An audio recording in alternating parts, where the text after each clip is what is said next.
ప్రియమైన ఆత్మీయులారా అందరికీ నమస్కారం.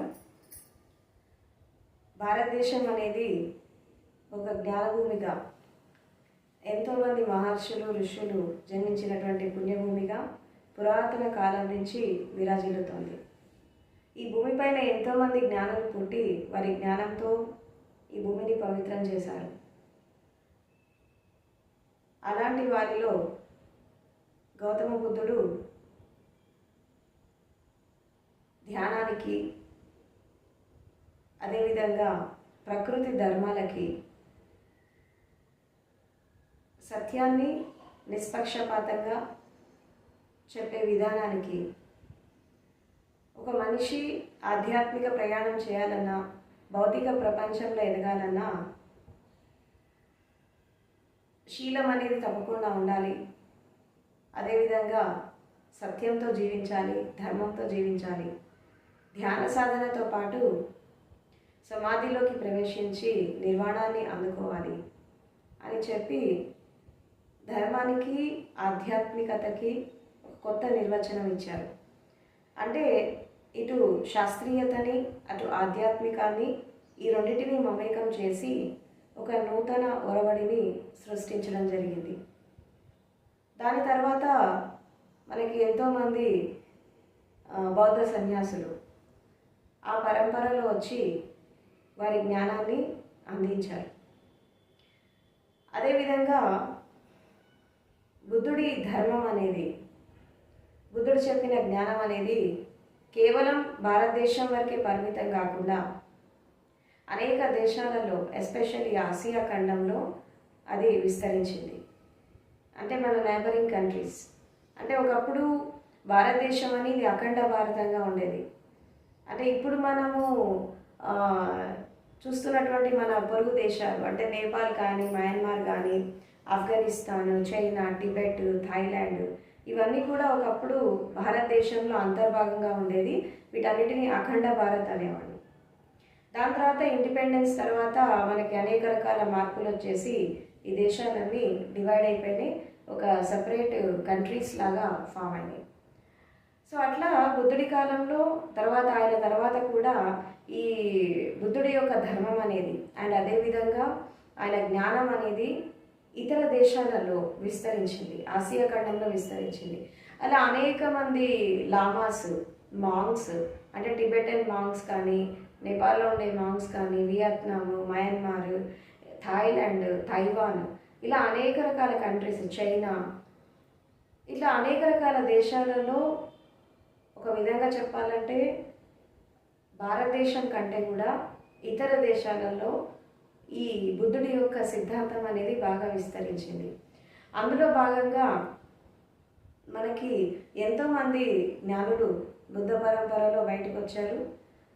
అలాంటి వారిలో అతీష అనేటటువంటి స్పిరిచువల్ మాస్టర్ కూడా ఒకరు. అతీష గురించి మనం చెప్పుకోవాలంటే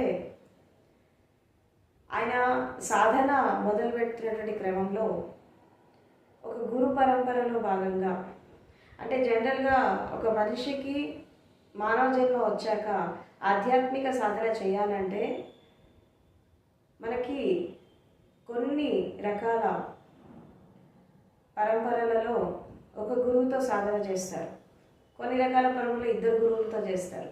కానీ కొంతమందికి అదృష్టం ఏంటి అంటే ఒకే లైఫ్లో ముగ్గురు గురువులు, అంటే ఎన్లైటెడ్ మాస్టర్స్ సారథ్యంలో సాధన చేయడం జరుగుతుంది. అలాగే మనకి అతీష కూడా ముగ్గురు ఎన్లైటెడ్ మాస్టర్స్ యొక్క సారథ్యంలో ఆయన సాధన అనేది చేయడం జరిగింది. ఆయన మొదటి గురువు పేరు ధర్మకీర్తి, తర్వాత రెండవ గురువు పేరు యోగిన్ మైత్రేయ, మూడో గురువు పేరు ధర్మరక్షిత. ఈ ముగ్గురు గురువుల యొక్క సారథ్యంలో ఆయన పరిపూర్ణమైనటువంటి జ్ఞానాన్ని అందుకోవడం జరిగింది. అంటే మొదటి గురువు ధర్మకీర్తి దగ్గరికి వెళ్ళినప్పుడు ఆయనకి ఏం నేర్పించారు అతీషకి అంటే ధ్యానం అంటే ఏంటి, జాగృతి అంటే ఏంటి, అదేవిధంగా ధ్యానపూర్వకంగా జీవితాన్ని ఎలా జీవించాలి, అవేర్నెస్లో ఎలా జీవించాలి, తర్వాత నోమైండ్ స్టేట్లో ఎలా జీవించాలి, నిర్విచార స్థితి, నిర్మలమైన స్థితిలో 24 అవర్స్ ఎలా జీవించాలి అని చెప్పి ధర్మకీర్తి నేర్పించడం జరిగింది. ఆ నేర్పించేటటువంటి క్రమంలో మనసుని శూన్యం చేసుకోవడం, శరీరాన్ని శూన్యం చేసుకోవడం, మనసుని శరీరాన్ని శుద్ధి చేసుకోవడం, ఈ రెండు అనేవి ఈ ధర్మకీర్తి ఆధ్వర్యంలో ఆయన నేర్చుకోవడం జరిగింది. కేవలము ఆయన అక్కడ ఈ సిద్ధాంతాన్ని నేర్పించాక, అంటే ఈ సూత్రాన్ని నేర్పించాక అక్కడ మళ్ళీ అక్కడ వరకే ఆయన వరకే పరిమితం చేసుకోకుండా జ్ఞానం అనేది ఇక్కడ పరిపూర్ణం కాలేదు, ఇంకా ముందుకెళ్ళాలి, ఇంకా తర్వాత స్టేజెస్ కూడా చాలా ఉన్నాయి, కాబట్టి నువ్వు వేరే గురువుల దగ్గరికి వెళ్ళి సాధన చేయి అని చెప్పి ఆయన ఇంకో గురువు దగ్గర పంపించడం జరిగింది. ఇంకో గురువు పేరు ఏంటంటే యోగేన్ మైత్రేయ. ఈ యోగేన్ మైత్రేయ ఆయనకి ఏం నేర్పించారు అతీషాకి అంటే ప్రేమతత్వంతో ఎలా జీవించాలి, కంపాషనేట్తో ఎలా జీవించాలి, ఒక కరుణతో ఎలా జీవించాలి అని చెప్పి ఆయన బోధించడం జరిగింది. అంటే కేవలము మనస్సు శూన్యం చేసుకోవడం, శరీరాన్ని శూన్యం చేసుకోవడం అండ్ అదేవిధంగా ఈ భావాలని ఆలోచనని శూన్యం చేసుకోవడమే కాకుండా ఇప్పుడు ఏకాంతం అనేది, నిర్విచారం అనేది, నిర్విషయం అనేది, దాంట్లో ఒక ఒంటరితనం, ఏకాంతం, కైవల్య స్టేట్కి వెళ్ళడం అనేది ఎంత ఇంపార్టెంటో, ఆ కైవల్య స్టేట్కి వెళ్ళాక అంటే ఒక విధంగా చెప్పాలంటే మనసు అనేది సూక్ష్మం అయిపోయాక, మనసు తీక్షణం అయిపోయాక, మనసు శూన్యం అయిపోయాక అక్కడ ఏం జరుగుతుంది అంటే, ఇక్కడ ఏం జరుగుతుందంటే టోటల్గా ఒక శూన్య స్థితి వచ్చేస్తుంది. ఈ శూన్య స్థితి అనేది ఎలా ఉంటుంది అంటే అది ఒక నిశ్శబ్దమైనటువంటి స్థితి, ఎలాంటి అలజడి లేనటువంటి స్థితి, ఎలాంటి అలలు లేని ఒక కొలనులో ఉండేటటువంటి స్థితి, అలలు లేనటువంటి ఉత్తేజన లేకుండా, ఎలాంటి భౌతిక ప్రపంచం యొక్క సంవేదన లేకుండా ఒక ప్రశాంతకరమైనటువంటి స్థితి. అయితే ఈ ప్రశాంతతలో ఉండడం అనేది ఒక స్టేట్ ఇది, బట్ ఇది కంప్లీట్ కాదు. కాబట్టి ఈ ప్రశాంతతలో ఒక ఉత్సవం ఉండాలి, ఈ ప్రశాంతతలో ఒక విధంగా చెప్పాలంటే ఒక ఫ్లవరింగ్ ఉండాలి, ఒక బ్లాస్మింగ్ ఉండాలి, ఒక బ్లిస్ఫుల్ స్టేట్ ఉండాలి. ఈ ఏకాంతంలో, ఈ శూన్య స్థితిలో సీరియస్నెస్ అనేది ఉండకూడదు, ఒక బ్లిస్ఫుల్ స్టేట్ రావాలి. ఇక్కడి నుంచి ఒక ఆనందకర స్థితికి వెళ్ళాలంటే దాంట్లో ప్రేమతత్వము, కరుణాభావము అనేది, కైండ్నెస్ అనేది, కంపాషన్, లవ్ అనేది ఉండాలి. ఇది మన యోగేన్ మైత్రేయ నేర్పిస్తారు. తర్వాత ఇది ఆయన దగ్గర నేర్చుకున్నాక మళ్ళీ మూడో గురువు దగ్గరికి వెళ్తారు, ఆయన ధర్మ రక్షిత. ఆయన ఏం నేర్పిస్తారు అంటే స్వీకార భావంతో ఎలా జీవించాలి జీవితంలో.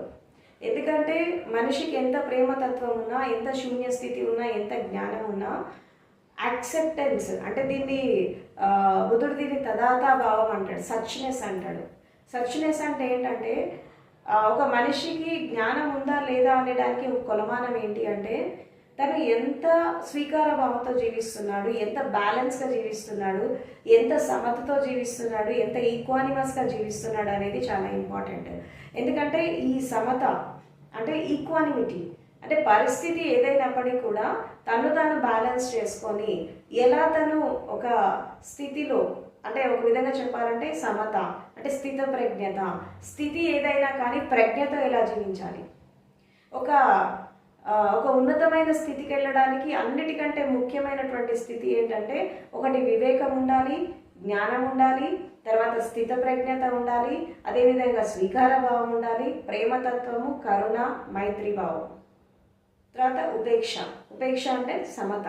ఈ క్వాలిటీస్ ఒక వ్యక్తి లోపల ఎప్పుడైతే వస్తాయో, ఎస్పెషల్ ఒక సాధకుడి లోపల ఎప్పుడైతే వస్తాయో ఆ జ్ఞానం అనేది పరిపూర్ణమైపోతుంది. సో కాబట్టి ఇక్కడ ఏంటంటే ఈ ధర్మరక్షిత ఏం నేర్పిస్తాడంటే యాక్సెప్టెన్స్లో ఎలా జీవించాలి, ఒక స్వీకార భావంతో ఎలా ఉండాలి. ఒక విధంగా చెప్పాలంటే ప్రేమ, కరుణ, కంపాషన్ అనేది ఎంత అవసరమో, ఇప్పుడు ప్రేమ అనేది ఎలా ఉంటుంది అంటే ఒక వ్యక్తిని మనం ఇష్టపడ్డప్పుడు, లేదా ఒక పరిస్థితిని మనం ఇష్టపడ్డప్పుడు, లేదా ఒక సమాజాన్ని మనం ఇష్టపడ్డప్పుడు ఈ ప్రేమలో కొంత ఇంప్యూరిటీ ఉంటుంది. ఎందుకంటే ఈ భౌతిక ప్రపంచంతో మనం మమేకమైపోయి, ఈ అశాశ్వతమైనటువంటి ప్రపంచంతో మనం మమేకమైపోయి జీవిస్తున్నప్పుడు ఈ ప్రేమలో కూడా కొన్ని ఇంప్యూరిటీస్ ఉంటాయి. అందుకే ఏమంటారంటే friendship is higher than love అంటారు. ప్రేమ కంటే స్నేహం గొప్పది అని అంటారు. అంటే మైత్రి భావన.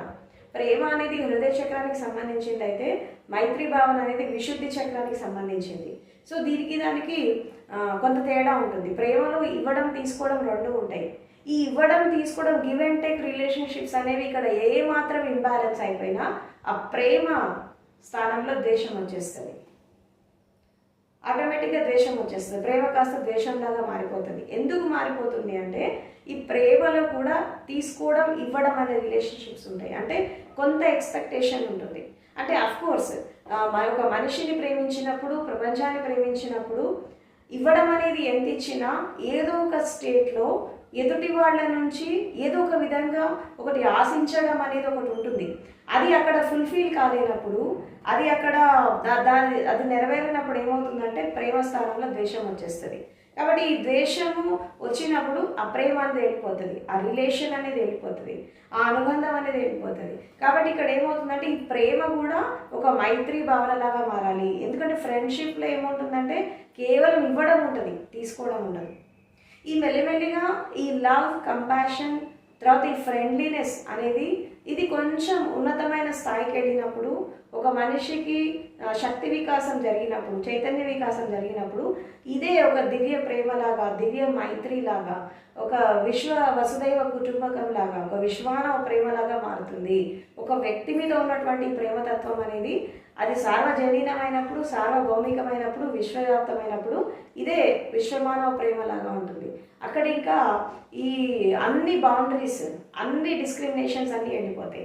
సో కాబట్టి ఇక్కడ ఏంటంటే కేవలము ప్రేమ, కరుణ, ఈ క్వాలిటీస్ నేర్చుకోవడమే కాకుండా ఏ పరిస్థితి ఎలా వచ్చినా దాన్ని యాక్సెప్ట్ చేసి జీవితాన్ని బ్యాలెన్స్ చేసుకోవడం అనేది చాలా ఇంపార్టెంట్. అందుకే ధర్మరక్షిత ఏం నేర్పిస్తాడంటే ఒక యాక్సెప్టెన్స్లో ఎలా జీవించాలి, ప్రతి క్షణం ఒక స్థిత ప్రజ్ఞతో ఎలా జీవించాలి, ఒక ఆనందకర స్థితిలో ఎలా జీవించాలి అని చెప్పి ఈ ముగ్గురు గురువుల యొక్క ట్రైనింగ్లో అతీష ఒక కంప్లీట్ విజ్డమ్ అందుకుంటాడు.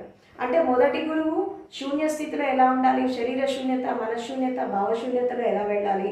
అండ్ అదేవిధంగా రెండో గురువు ఏం నేర్పిస్తాడు, ఒక లవ్ అండ్ కంపాషన్తో ఎలా జీవించాలి. మూడో గురువు యాక్సెప్టెన్స్తో ఎలా జీవించాలి, ఒక బ్లిస్ఫుల్ స్టేట్లో ఎలా జీవించాలి, ఒక ఆనందకర స్థితిలో ఎలా జీవించాలి. అలా ఈ ముగ్గురు గురువుల యొక్క సారథ్యంలో ఆయన ఒక పరిపూర్ణమైనటువంటి జ్ఞానాన్ని అందుకోవడం జరుగుతుంది. సో అట్లా అతీష ప్రజ్ఞా సప్తపది అని చెప్పి ఆయనకి వచ్చినటువంటి జ్ఞానంతో ఆయన ఎంతోమందికి సాధకులకి ఆయన గైడెన్స్ ఇవ్వడం జరిగింది. సో ఇక్కడ మనం ఒక ఆధ్యాత్మిక సాధన చేస్తున్నప్పుడు అది ఏ మార్గమైనా, ధ్యానం కానీ, యోగం కానీ, భక్తి కానీ, మనం ఏ మార్గంలోకి వెళ్ళినా ఒక మనిషి ఒక పరమసత్యాన్ని అందుకోవాలంటే, కంప్లీట్ బ్లిస్ఫుల్ స్టేట్ని అందుకోవాలంటే ఒక 7 ప్రిన్సిపల్స్ని తప్పకుండా పాటించాలి.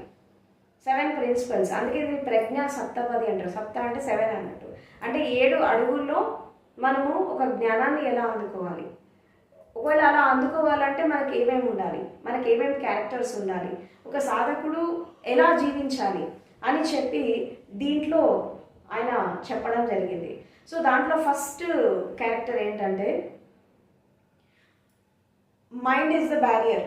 అంటే మనసు అనేది ఆటంకం అన్నిటికీ. మనసే సుఖానికి, దుఃఖానికి మూల కారణం. మనసే మనిషి జీవితానికి సర్వస్వం. భౌతిక ప్రపంచంలో ఒక మనిషి జీవిస్తున్నప్పుడు మనసే అన్నిటినీ కాంట్రిబ్యూట్ చేస్తూ ఉంటుంది. కోపం కానీ, ద్వేషం కానీ, ప్రేమ కానీ, ప్రతి ఒక్క ఇమోషన్ కూడా మైండ్తోనే వస్తూ ఉంటుంది. కాబట్టి ప్రపంచంలో జీవిస్తున్నప్పుడు మనసు అనేది ఎంత ఇంపార్టెంటో ఆధ్యాత్మిక జగత్తులోకి వచ్చాక మనసు అనేది వేస్ట్, మనసు పనికిరాదు. ఎందుకంటే మనము భౌతిక ప్రపంచం నుంచి విముక్తి కావాలన్నా, ఈవెన్ మన శరీరం నుంచి విముక్తి కావాలన్నా మనసు నుండి విముక్తి కావడం ఎంతో ఇంపార్టెంట్. కాబట్టి మనసు అనేది ఒక వ్యక్తి యొక్క జీవిత వికాసానికి, ఒక వ్యక్తి యొక్క మానసిక వికాసానికి కానీ, ఈవెన్ ఆధ్యాత్మిక వికాసానికి అంటే భౌతిక ప్రపంచంలో మనం జీవిస్తున్నప్పుడు శరీర వికాసం, మానసిక వికాసం, బుద్ధి వికాసం అనేది అవసరమే భౌతిక ప్రపంచంలో మనం జీవిస్తున్నప్పుడు. కానీ అంతర్యాత్ర చేస్తున్నప్పుడు, ఇన్నర్ జర్నీలోకి వెళ్ళినప్పుడు ఇదే బుద్ధి, ఇదే మనసు, ఇదే శరీరం ఆటంకం అవుతుంది. కాబట్టి శరీరం నుండి విముక్తి పొందాలన్నా, ఈవెన్ మనము ఈ బుద్ధి నుంచి విముక్తి పొందాలన్నా ఫస్ట్ మనసు నుండి విముక్తి కావాలి. ఎందుకంటే మనసు అనేది భౌతిక ప్రపంచం వైపు పరిగెడుతున్నంత కాలం మనిషి అంతర్యాత్ర చేయలేడు, ఇన్నర్ జర్నీ చేయలేడు.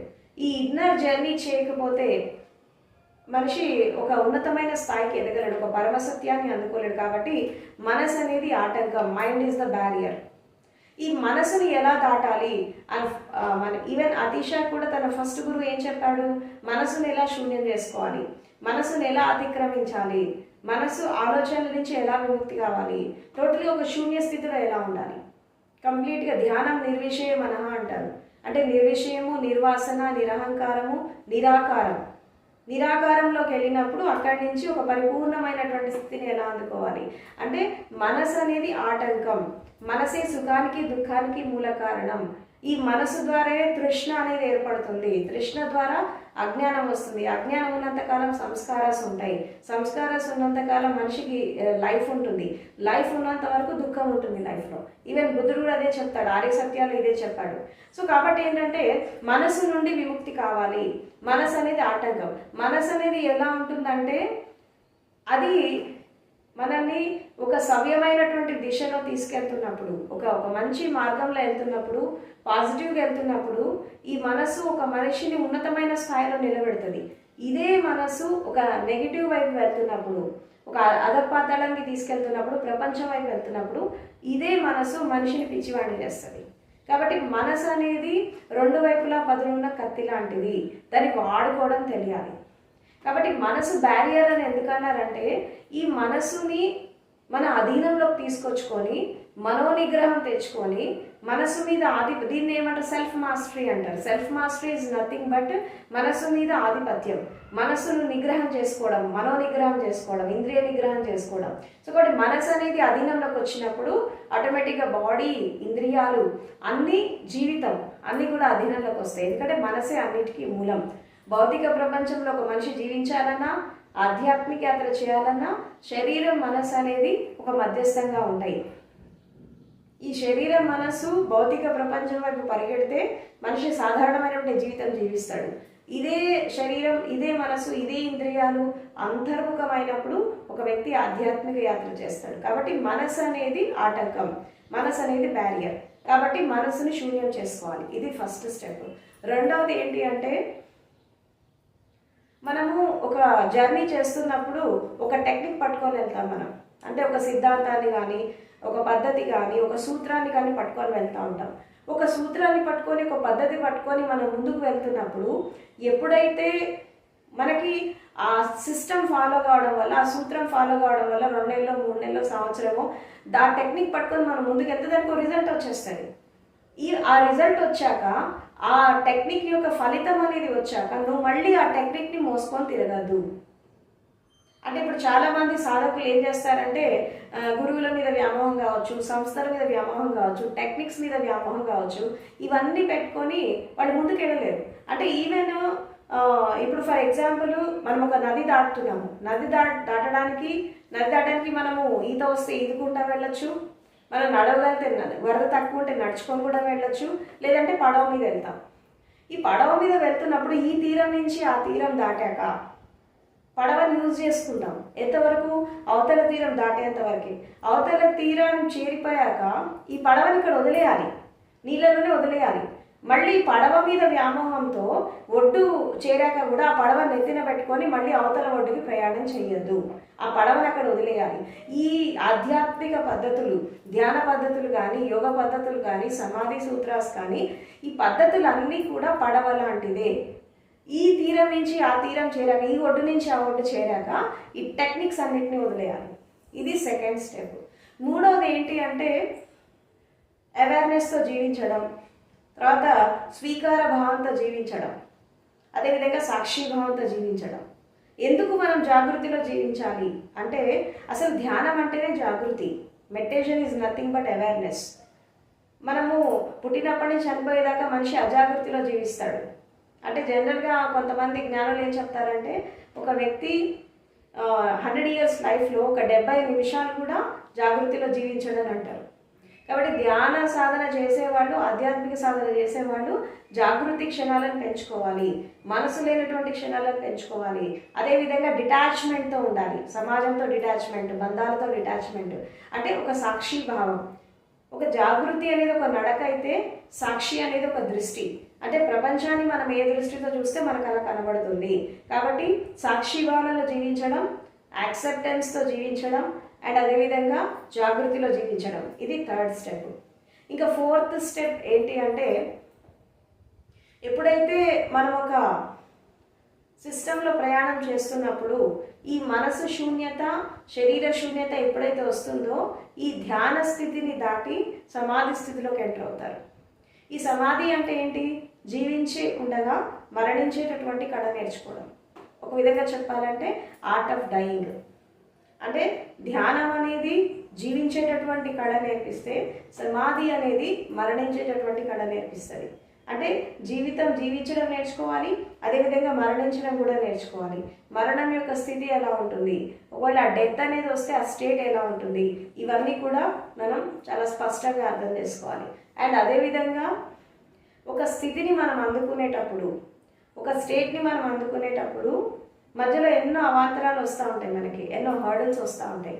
అవన్నీ కూడా అధిగమించాలి. ఎప్పుడైతే ఇవన్నీ కూడా మనం ఎప్పుడైతే అధిగమిస్తామో, వీటన్నిటిని మనం దాటుకొని వెళ్ళినప్పుడు ఆటోమేటిక్గా ఒక జ్ఞానం వస్తుంది, ఒక విజ్డమ్ వస్తుంది. ఒక విధంగా చెప్పాలంటే సమాధి స్థితిని అందుకొని మనం ముందుకెళ్తుంటే ఒక కైవల్య స్టేట్కి వస్తాము. కైవల్య స్టేట్కి వచ్చినప్పుడు ఈ భౌతిక ప్రపంచం యొక్క ఆకర్షణలన్నీ కూడా స్టాప్ అయిపోతాయి. అప్పుడు కేవలము మన లోపల ఉండే చైతన్య తత్వము, దాని తర్వాత ఈ విశ్వ చైతన్యం, ఈ 2 మాత్రమే మిగులుతాయి. దాంతో అనుసంధానమై జర్నీ అనేది ముందుకు, జీవిత యాత్ర అనేది ముందుకు సాగుతూ ఉంటుంది.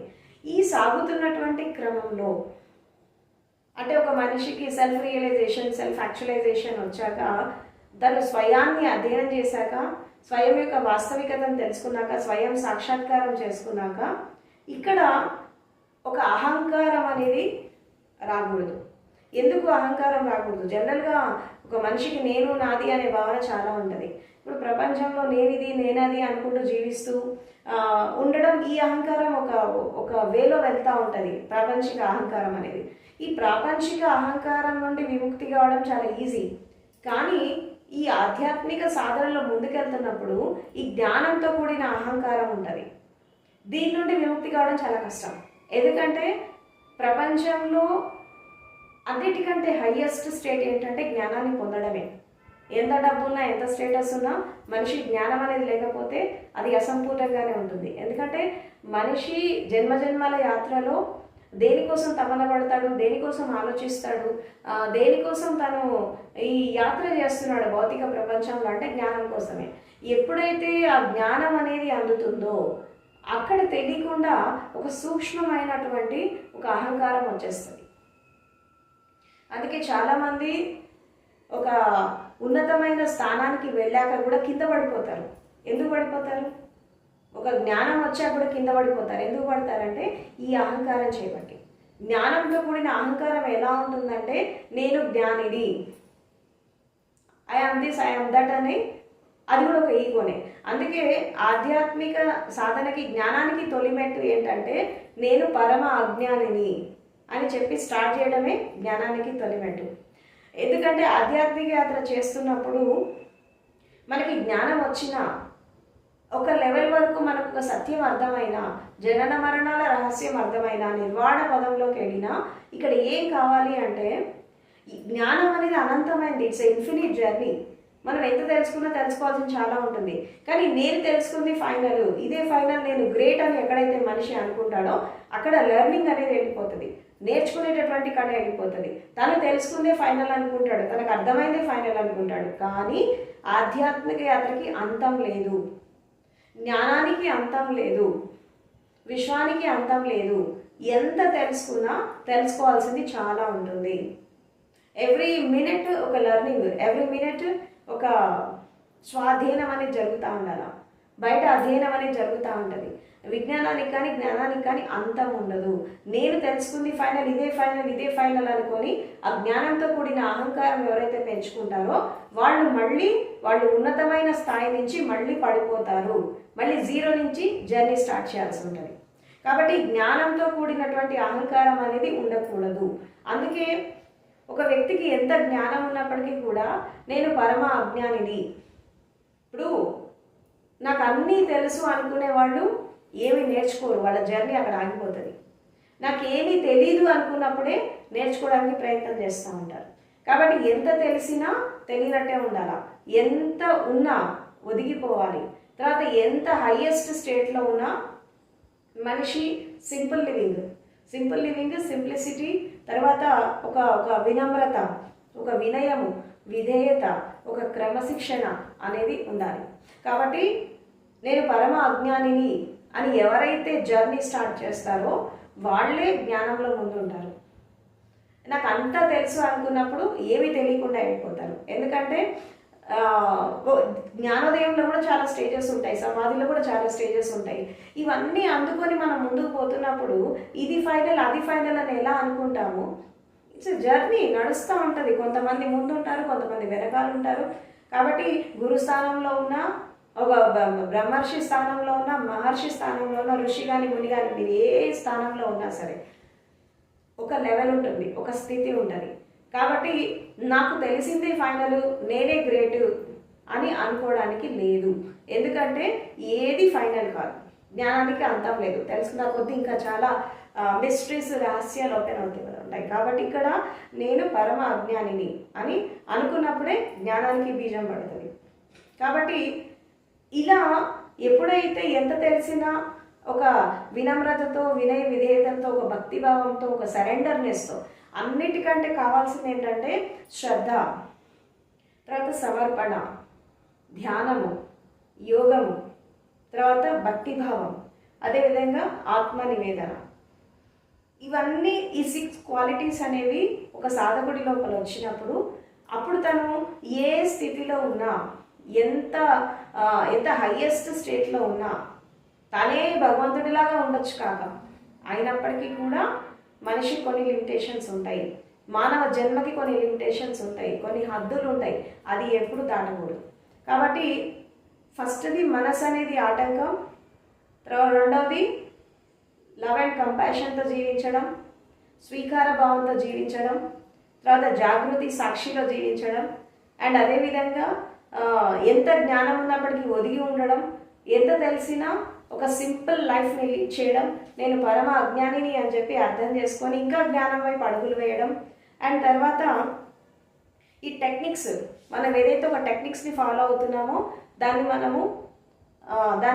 పట్ల మనకు ఆసక్తి లేకుండా ఉండడం, అది ఒక పడవలాగా యూజ్ చేసుకొని, ఒక వెహికల్ లాగా యూజ్ చేసుకొని దాన్ని అవసరం ఉన్నంత వరకు వాడడం, తర్వాత ఒక గమ్యాన్ని చేరిపోయాక దాన్ని అక్కడ వదిలేసి మనం ముందుకు వెళ్ళిపోవడం. కాబట్టి ఏరు దాటాక ఆ పడవని నెత్తి మీద పెట్టుకొని పోవద్దు, ఎందుకంటే అది భారం అయిపోతుంది. ఏ టెక్నిక్ అయినా, ఏ పద్ధతి అయినా కొంతకాలమే, దానికి రిజల్ట్ వచ్చాక దాన్ని వదిలేయాలి. కాబట్టి ఈ టెక్నిక్స్ మీద వ్యామోహం పెట్టుకోవద్దు, ఫెనామినన్స్ పైన వ్యామోహం పెట్టుకోవద్దు, తర్వాత ఆధ్యాత్మిక అనుభవాల పైన కూడా వ్యామోహం పెట్టుకోవద్దు. ఎందుకంటే ఇన్నర్ జర్నీలో, అంతర్యాత్రలో మనం వెళ్తున్నప్పుడు మనకి రకరకాల అనుభవాలు వస్తాయి. మానసికంగా రావచ్చు, శారీరకంగా రావచ్చు, హృదయపరంగా రావచ్చు, ఇంద్రియాల పరిధిలో రావచ్చు, అతీంద్రియ అవస్థే కావచ్చు, ఈవెన్ బ్రహ్మజ్ఞాన పరిధిలో కూడా కావచ్చు. ఎలాంటి అనుభవం అయినా దాని మీద వ్యామోహం పెట్టుకోవద్దు.